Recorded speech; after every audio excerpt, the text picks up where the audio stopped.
Mi nombre es José Cantero, soy de la carrera de Biotecnología del tercer semestre y en este video voy a explicar cómo hacer un manómetro casero y su aplicación a un caso de estudio.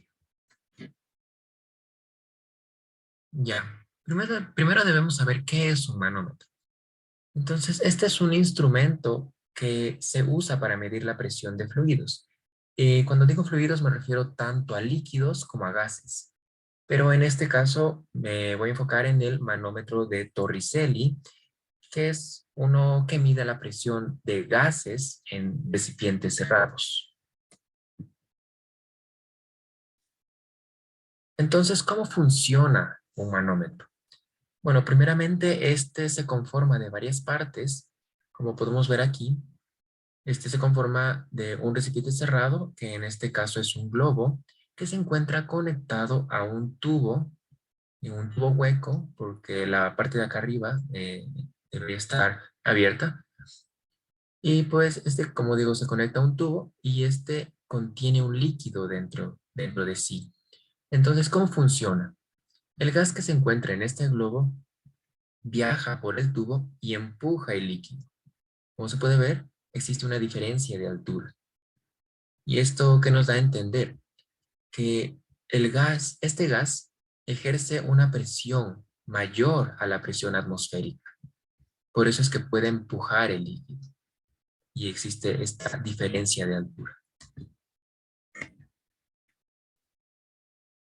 Ahora vamos con los materiales para poder construir el manómetro. Primeramente se necesitará un rectángulo de cartón. En este caso yo usé uno bastante grande. También necesitaremos unas tijeras para recortar estas aristas de aquí. Más adelante explicaré para qué. También necesitaremos un tubo de plástico flexible. Este yo lo conseguí de las mascarillas de oxígeno. También necesitaremos una jeringa y finalmente una pistola de silicón para poder pegar todo. Y también es recomendable usar una regla para hacer unas mediciones que podremos ver en este instante ya con los resultados finales del manómetro, una vez ya ensambladas todas las partes. Entonces podemos ver aquí que el tubo flexible tiene forma de U. Esto es necesario para que el manómetro sea funcional, que tenga esta forma. De ahí, la jeringa se une a uno de los extremos del tubo y el otro extremo se lo deja ahí.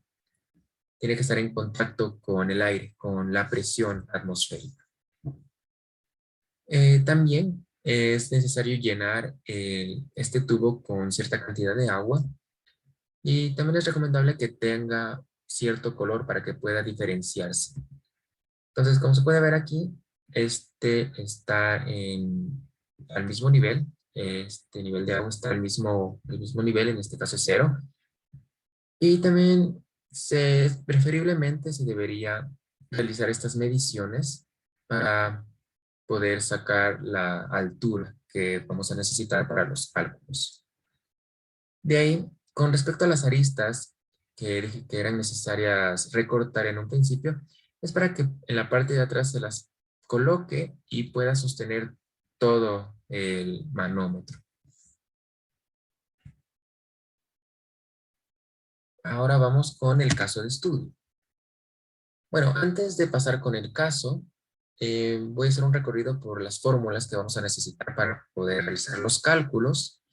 Y pues primeramente tenemos la fórmula que dice presión 2 es igual a la presión 1 más la presión H. Entonces la presión 2 es en sí la presión que vamos a ejercer al aplastar la jeringa.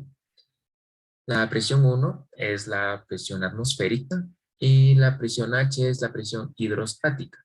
La presión hidrostática es en sí la presión que el líquido ejerce.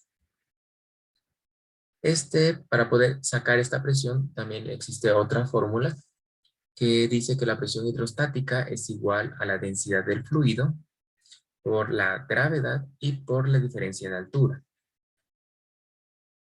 Entonces, lo que tenemos que hacer es juntar estas dos fórmulas para poder tener un solo cálculo y nos daría que la presión 2 es igual a la presión 1 más la presión hidrostática, que es la densidad por gravedad por la diferencia de altura.